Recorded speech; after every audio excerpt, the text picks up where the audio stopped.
When did you move on to Silwood? I think it was the winter of 1962-63, that really cold winter. I'm pretty certain that's when we moved on to Silwood. Almost 100% certain. We come from Hammersmith. We lived in that landlord Ratman. When he was rife, my dad knew him. But anyway, we lived in Hammersmith somewhere, and when the council offered us a flat, this is where we moved to. And we were the first people in our masonette. We were the first people in our number 79. We were the first people to ever live in 79 Summerfield House. I can't remember how many people were in the block, but it weren't full up when we moved in. I'm almost certain it wasn't full up. I do remember. I remember when my parents, everything was hire purchase then, and they'd buy everything hire purchase. And the first bedroom they'd done up was me and my brother. We had a wall-to-wall carpet. That was nice, and our own single beds overlooking South Bermondsey Station. Great man. And because we was the end flat, as you know, we overlooked the estate as well, the football pitch. So if you looked out the front of our balcony, you've got the tube line to Surrey Docks. You looked at the side of the balcony from the front, you had the whole estate, the football pitch, and our back balcony overlooked South Bermondsey Station. We used to watch the trains coming and going. But that was probably what you could see. You could just see who's out, what's happening, are they playing football? You could. I don't know if you remember, but back in them days when we was out playing, someone would say, your mum's calling, and the parents would come on the balconies and shout the names of the kids to come in for their dinner, the tea, and someone would say, your mum, you'd either hear your mum, or someone would say, your mum's calling, and then you know it's time to go up, because your mum would, especially not for you, we lived high up, so all the kids that lived up in Summerfield and Oldfield Grove, out would come, they'd shout your name when you go up for your tea. Do you remember Gary Brown's dad? They used to call him, he had a whistle. Did he? Yeah. Because they just seemed, if it was quiet... He was an only child, wasn't he? Yeah, because, it'd be probably want to go in, say like 10 o'clock, to be quiet. So he used to echo round, from top. He was at the top of right, on the 9th floor, wasn't he? Yeah. I remember that. What are your earliest memories of moving on to the... The lift breaking down. I've got a fear of lifts, because it often broke down. Because that's why I knew it was really early days in that block. The lift was, and there was all the blocks, certainly all the blocks with lifts had a caretaker. Every single block that had a lift, there was some ground floor flats. There was about 4 of them, and the caretaker lived in number 1. That's where the caretaker, all the top block, Lambourne had it, all the Oldfield Grove, and they all had 4, and they weren't masonettes like the rest of the block. They were flats. And number 1 was the caretaker, and people were always getting the caretaker out because the lifts were breaking down. And I've got a fear of lifts for quite a while because I was on the 7th floor, so I did get this fear of lifts for quite a while. Was it the fear of lifts or the fear of walking up? No, I didn't want to walk down. I was young lady, kids, didn't you? Yeah. And I remember I used to run down. I used to absolutely fly down. But yeah, just getting the lift up was scary. I remember that. It was always breaking down. It was horrible. Did you ever get stuck in it? Yeah. Did a few times. That's what caused the fear. It's horrible. Claustrophobic. But then the caretaker, he ain't a lift engineer. He's only going to phone the engineer and he's still stuck in there. Someone who would still have to come. I don't know if the fire brigade ever come out. Used to be a little tool and they could flick the thing and the door would open and they'd see what floor where the lift was stuck. It makes me cringe. I've had it. And also the fire brigade come and they can open the door and they got to pull you up through a gap into the next floor. The thought of being pulled through that gap and the lift suddenly, it don't bear thinking about. Don't. It don't bear thinking about at all. What games did you play as a kid, man? Runouts was favourite by a country mile. British Bulldog. Knockdown Ginger, obviously. Tin Tan Tommy. You remember that? I can't remember that very well, Tin Tans. You had 3 little sticks and you had to knock the stick, throw a ball, knock the sticks, and then you'd all run. You had to come back and try and put, and the person, if I remember rightly, guarded the sticks with a ball, I think, a tennis ball or something. You had to run in and rebuild the sticks like a wicket. Or I might be getting myself another game where those go Tin Tan Tommy, I see Mickey behind the car, or there's so many different, and But it used to be a tin can. Yeah. I've seen it written down. They call it tin can Tommy. Yeah. We used to say tin tan Tommy. Yeah, we did say tin. But it's like tin can Tommy. It made sense. So there'd be a tin can on it. You know what I mean? Yeah, so, but I can't remember the if rules. you ain't got a tin can, just make a wicket. Make something up. Yeah, all them different. Yeah, good games, but obviously football on the estate as well. But Runouts was easily the best. Runouts was a great game. What was the rules of that? Was it teams? You could have it. No, one person had to go and find you, and then so you dob up who had to go and find, and all the others would run out. But then you might have rules where you live. We might just have. Was there 3 flats in the middle, wasn't it? And the long one. Yeah, we might just have the perimeter, that road, that might be it, or it might be the whole estate. I remember as you got older, your borders where and you might not do the other half of the estate on the other side of Rotherhithe Road. You might not include that, but it'd be this side of the estate and the whole of this side of the estate. Yeah. But you still wouldn't go that far, otherwise you'd just never get found. Yeah, that's right. Yeah, yeah, that was good. Runouts. It was a great game. What school did you go to? Went to Rotherhithe Primary School, and I'm still in touch with so many people. I'm meeting them, funny enough, in a couple of weeks' time down at Rye. We have a reunion every year. Didn't have it last year because of COVID, and we're going down. I think it's the 5th of July. We're going down again. There's quite a few people from Silwood. I'll take some pictures. I'll send them to you. Why Rye? Billy Bentley lived in Jamaica Road, and as did his dad, and his dad bought a caravan at Rye, Freshman's Holiday Beach at Rye. And he should go down to his caravan, his dad. And then in the end, he spent so much time in the summer down at his caravan, he loved it down there. He transferred his council flat in Jamaica Road to a council flat in Rye. And once he got the council flat, he was going to give up his caravan. Billy said, no, I'll use it. So Billy started using the caravan. And then in the end, I talked Billy into buying his flat in Jamaica Road and renting it out, which he did for a few years, and he made a lot of money, and he bought a house in Rye. So his dad had a flat in Rye, and Billy moved down to Rye, and that's where we go, down to Rye. That was the connection, his dad's caravan. So they were great days. Yeah, still are. And it's nice down there. We're going down in a couple of weeks' time. Yeah.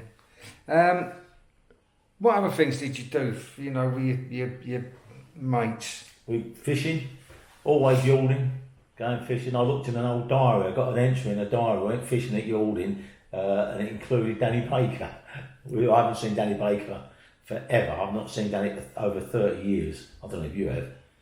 I've not seen Danny Baker for over 30 years. But he was in my diary. I went fishing at Yalding. Used to go fishing a lot at Yalding. That was the favourite place with Footy and Gary Roberts.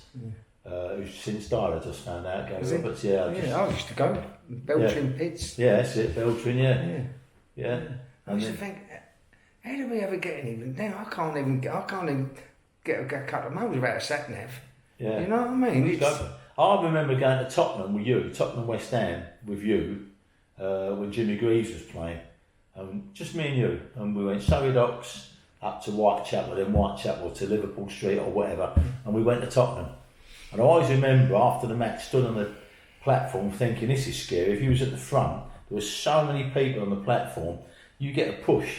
I'm surprised more people haven't died under trains. It was so scary. And in the end, I thought, why do I want to go all the way to Tottenham to watch Tottenham when I'll just walk around the corner and watch Millwall? That's why I started going Millwall, because it was easier. I'm going to, me and my mum's going to Tottenham on Thursday for the Skywalk. You know the Skywalk? No, what's that? They've got the new stadium. Yeah. But at one end, up on the top of the roof, we've got a glass floor that comes out like that. Right. And you're chained to it kind of thing. Yeah. And then you walk out, you're 90. Is she? She's up for it. Where does she live? Not from Sidcup. Oh, right, yeah, good. Yeah, she's really looking forward to it. I lost my mum 74. Did you? Quite, she had a heart attack, very young. And your dad? He's still alive in Jamaica. Yeah. Not really in contact, he's a bit selfish, don't really care much about us. So I don't talk to him much. I got diagnosed with cancer and I told him and he weren't over interested. And the next time I spoke to him, he never asked me how I was. So I thought, sod ya. So how's that now? Oh, that's, yeah, I had my prostate removed and that sort of sorted that out. Yeah. That was 5-6 years ago, isn't it? Yeah, Oh, yeah, no, everything's good. Yeah. Everything's very good. I just had a bit of a scare, like kind of when you got a tumour in your colon, 3-inch tumour, so 5 hours of surgery in April. You've had it? Just, Really? Come out and they went, but it was benign, but it's all gone and... Joys of getting older. Yeah, fucking joys of getting older. You kind of know, well, once it starts, you feel like that's it, that's it, it's just the start of it now. Was you the only black family on the estate? No, I can tell you 100%. I remember them. The front block of your block, where Stevie Webb lived. In fact, next door to Stevie Webb was a black family called the Robertses, and Willie Roberts had joined the army. He was only a little fella, and he was quite a good footballer. He joined the army, Willie Roberts. That's all I remember. And Rachel Roberts was in my class. Rachel Roberts. I'm almost certain they were from the West Indies, the Roberts family. I remember from school. Just the Robertses, and then the other one is the one who you met. The one who mentioned, you said, Drysdale.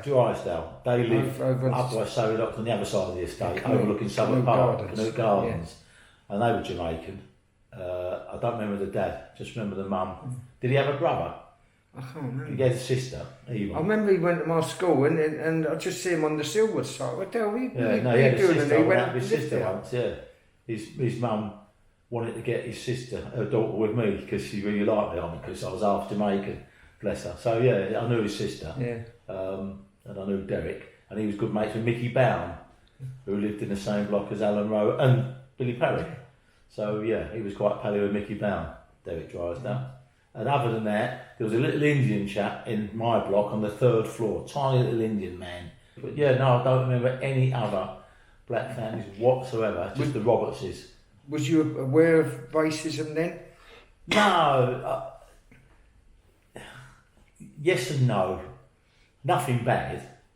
I mean, I remember some old woman calling my dad name and telling him to go back home when he was taking me to Rotherhithe School. It's an incident because she was so old. It was an incident that made me think, bloody hell. But other than that... for no reason? No, for no reason. She just started on, my dad took me and she had to go and call him blacks, whatever she called him, and said, why don't you go back home? But other than that, it was a tiny incident. Me personally, me and my brother, can't recall any, never got picked on or abused badly. Always as a joke, you black bastard, nigger. Well, just as a joke, but not nasty. So no nasty racism whatsoever. Nothing that left any impression. And I even say, I can't believe it to this day, I passed my driving test when I was 17. So of all the kids of my age, I was one of the first ones to have a car. And I can count the times on one hand that I got pulled by the police in 20 years of living there. I just didn't. And I watched a documentary on telly the other day where a footballer got pulled 5 or 6 times in the same night because he just bought his new flash car because of his colour. But I didn't get pulled at all because of my colour. And even on my Lambretta, I never got singled out. The only time I got singled out for racing by the police was at Brighton. I got nicked and I got badly singled out. It's another story. It was horrible what happened down at Brighton. Right. So what did you get up to that you shouldn't have done when you was a kid? When they built St Helena or Tissington Court, they put these lifts in, and the lifts had a dial where you could see what floor the lift was on, which you couldn't on my block. But on this block, there was a dial that showed you where, and we said, look, like an American style, the arrow went round, you see what floor it was on. We all went round to have a look at this dial. Just stand there looking at the lift and watching the dial go round. And someone called the police. And the police come and everyone legged it. And I didn't run. So they grabbed me, where'd you live? Told them, put me in the car and took me home. Took me up to me, knocked on the door. My dad opened the door and he said, what's he done? He said he was in these block of flats. My dad said, yeah, what had he done? He said, well, he hadn't done anything. He said, well, why was you in the flats? He said, I was looking at the lift, the dial, it was American style dial. He said, we haven't got them on the estate, it was new. I said, that's why we was there. He said, well, all his mates ran off. He said, so what did he do? He said, he didn't run off. I said, why? He said, don't know, why didn't you run? I said, I hadn't done anything. I mean, they said, why did you bring him back? Why have you brought him home if he hasn't done anything? And they were stumped for an answer. Absolutely stumped for an answer. And I think that was an early lesson in racism and the police. That was quite an early lesson. The other one was silly Gary Brown, when we were 14, had an air pistol, and as I come out of my block, I looked down where all you lot was playing, and I see he had his air gun, and I knew because he bullied me, he would come and shoot me. So as I got out with my air gun, I loaded it in back of my flats, and an unmarked police car drove past and see me load this air gun, and it turned around and come back down the street. Just as I crossed the road, they jumped out of the car and grabbed me, had me up against the fence by the football pitch, the outer fence. Just at that stage, Gary Brown comes running over, pulls his gun out to shoot me, and I'm shaking my head as if to say, these are plainclothes police. Too late, they nicked him and nicked me. And because both our guns were loaded, if they weren't loaded, we wouldn't have been nicked. Because they were both loaded in a public place, we got nicked, and we appeared at Camberwell Magistrates Court, and I got a £2 fine, and he got a £3 fine because he had a criminal record. And then the rest is history. He went on to shoot his brother-in-law dead. So, yeah, the rest is history. But yeah, that was getting nicked for that at 14 years old. So what about playing over the canal? Yeah, I used to love going. I forgot about that. Don't know why we ever fished it. We never fished the canal. There must have been eels. There must have been fish in there. But we never ever fished. No one ever fished the canal. I don't know why. And then years later we fished when Surrey Docks shut. We used to go and fish in the docks. And it was good fishing over there. And playing in the docks. I think one of the pictures I sent you was all over Surrey Docks. It was good, but it was after the dock shut. But the canal, which was only around the back of the... we used to nick the barges and ride up and down on the barges. Yeah, do you remember that? Yeah, we used to untie the barges and drag and go up and down the canal on these barges. So it seems really pirates. Yeah. Holding pirates. Yeah, the canal. On Sundays, because there'd be no workers down there. That's right, yeah. I forgot about that. Don't remember when I'm falling in, but I dare say kids did. Well, we used to run along, there's only about that wide, just run along, we jump across to the others and fearless. But I used to do a bit of window cleaning sometimes, up around the flats and up on your blocks. Yeah. And those outside, say, your bedroom window, they'd be that wide. That's right. You'd be running along, then crawl round to the next one. I know. 9, 10 floors up, wherever it is. Bird egging, birds' eggs. That started because I was actually born in Lancashire, because where we lived in Hammersmith, Rackman didn't like families with kids. There used to be an old saying, no dogs, no blacks, no Irish. So when my brother was born, they got kicked out. So my mum would go back to her parents in Lancashire, and my dad would stay looking for somewhere else to live. So it was backwards and forwards for 5 or 6 years. We was backwards and forwards. Now, he's 18 months older than me, so when my mum was pregnant with me, they was kicked out and she went back to her parents in a place called Radcliffe in Lancashire. And when she was due, the nearest hospital was Bury Hospital. So I was born in Bury Hospital. But then within no time at all, I was back down to Hammersmith, Shepherd's Bush. That's where we lived. And it was backwards and forwards. Every time was kicked out. My mum, me and my brother were back with her grandparents in Lancashire, and then back home to Shepherd's Bush until we moved on to Silwood. And all our holidays was back at my grandparents with all my cousins. And as they got 8, 9, 10 years old, they used to go egg collecting. So that's how I got into egg collecting. And it was big back in the 70s, late 60s. For kids it was. For kids, yeah, for kids. Highly legal now, but it was fantastic. And travelling out, I remember going to Hastings with footy to get seagulls' eggs. So when you could read it, you go to Surrey Dock Station and get a bus map. And you get a bus map, and I learned more from that bus map than I did at school geography.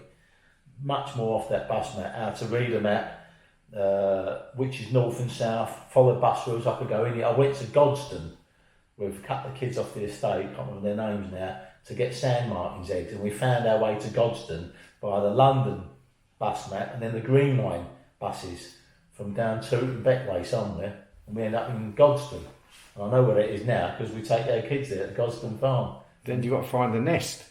Then you got to find, and we didn't know, we just said sand mines. We went to Godstone, eventually you just walk around and you found a quarry and then you found the sand martins. Yeah. No, kids can't cross the road now. They let out on their own. They don't go to school on their own. Trees. We used to get a crow's egg or a rook's egg to climb a big tree. And I remember at Godstone found out I didn't only get sand mine, I got my rook's egg. I climbed up this rookery and you put the egg in your mouth. And this particular egg it broke and it was a bad egg. And the taste of it, I had to go find a river to drink it it was horrible. It was horrible. You put an egg in your pocket and you get down, it's broken. Egg collecting. We went everywhere. You get a Red Rover, and the famous was the Red Rover bus to High Elms, Farnborough. And that was a great day out down there. Oh, that was a day when free bob for the Red Rover down to Farnborough, the end of the line, wasn't it? 47. 47 went right at the end of the line. Because it seemed like he was out in the country.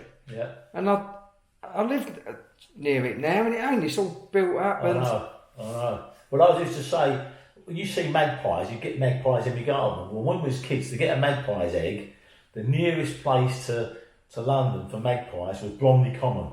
So if you get a number 1 bus to Bromley Bus Garage, which passed Bromley Common.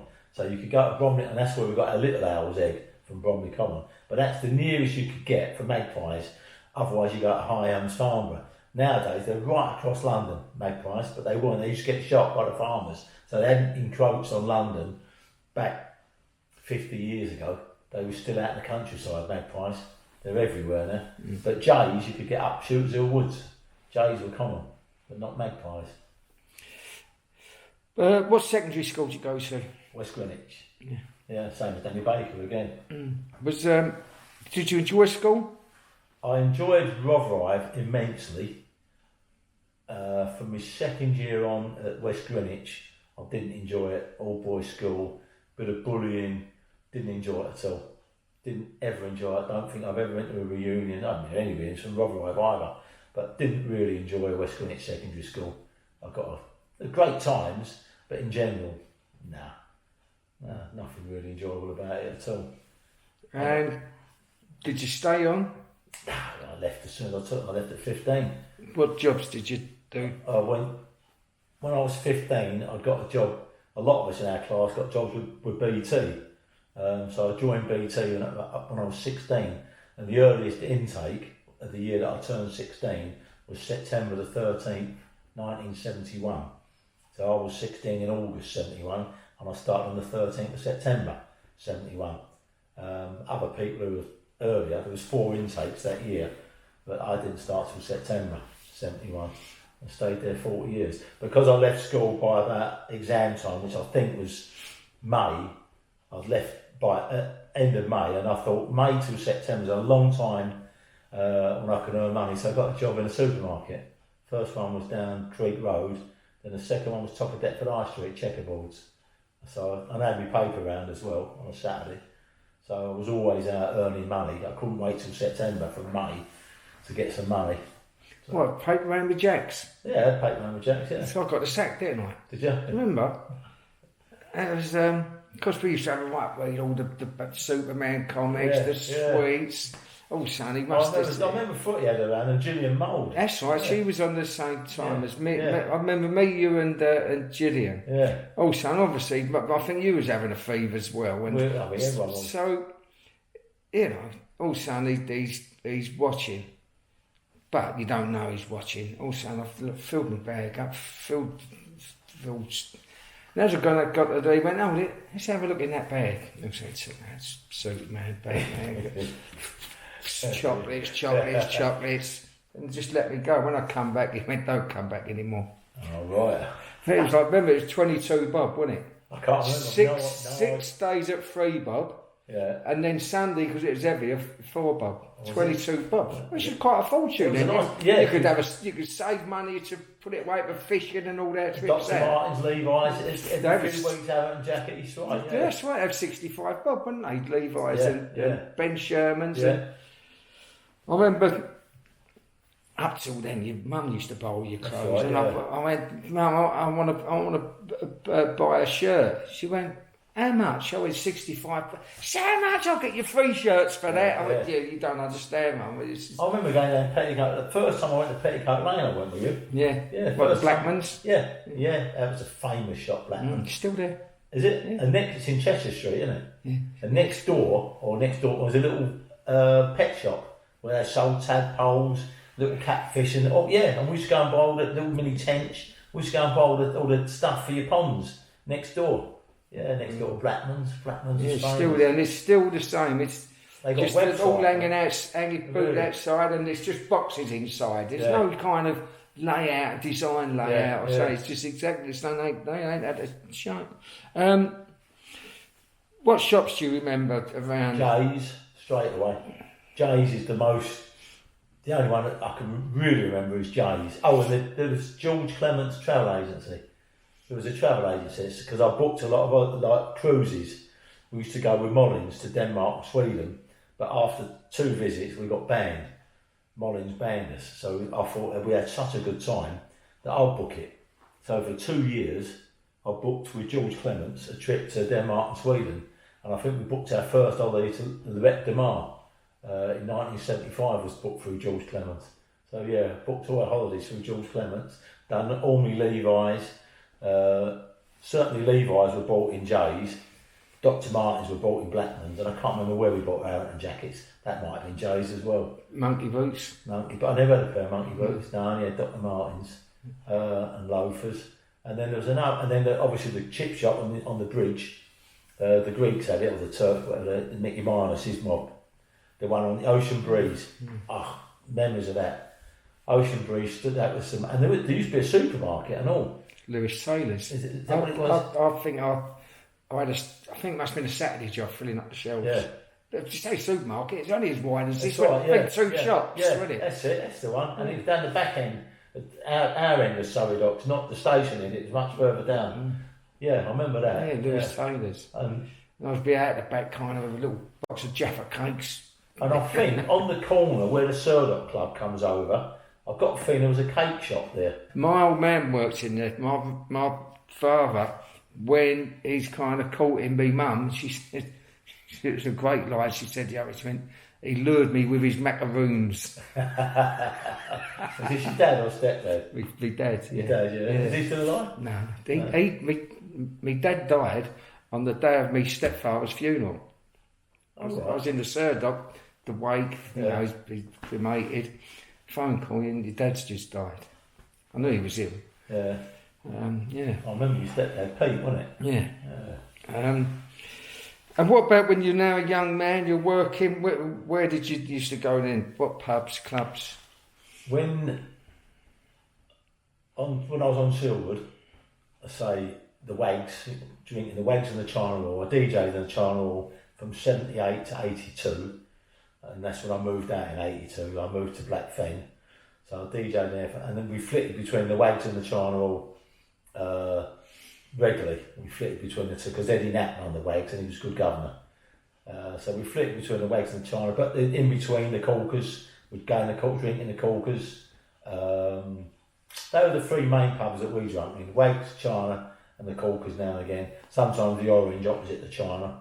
Sometimes. I very rarely drank in the pubs on Silwood, the Beak and the, what's the one by the Iron Bridge? Barons. I very rarely drunk in them. I've done karate in the Barons, took up karate. We used to do karate upstairs in the Barons when I was 19.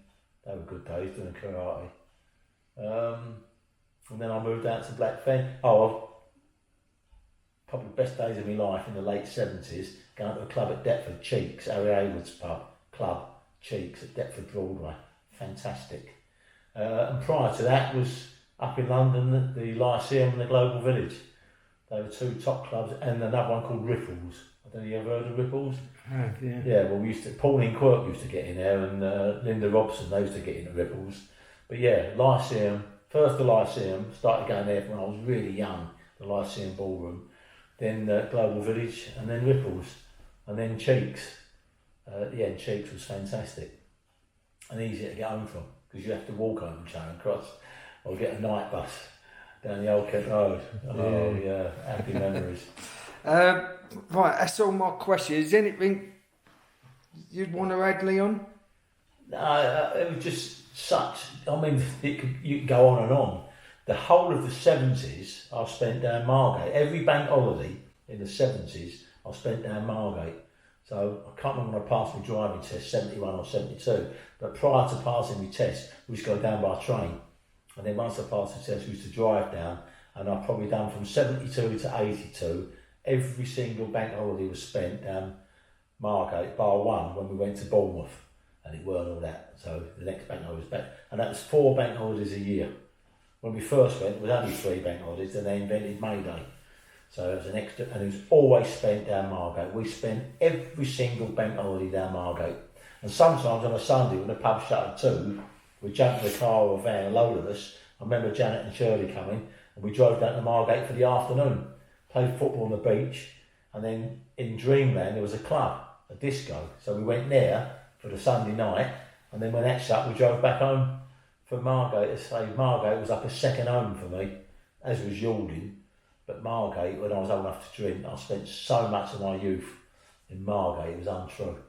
Really. Did she see the photos, Janet? Because she was out with Shirley last week. They're still best mates. Oh right, yeah. Still now. That was Shirley's 65th. Yeah. Last Saturday. That'd be about right, yeah. Oh dear. Oh, they were good mates of mine, Janet and Shirley. Yeah.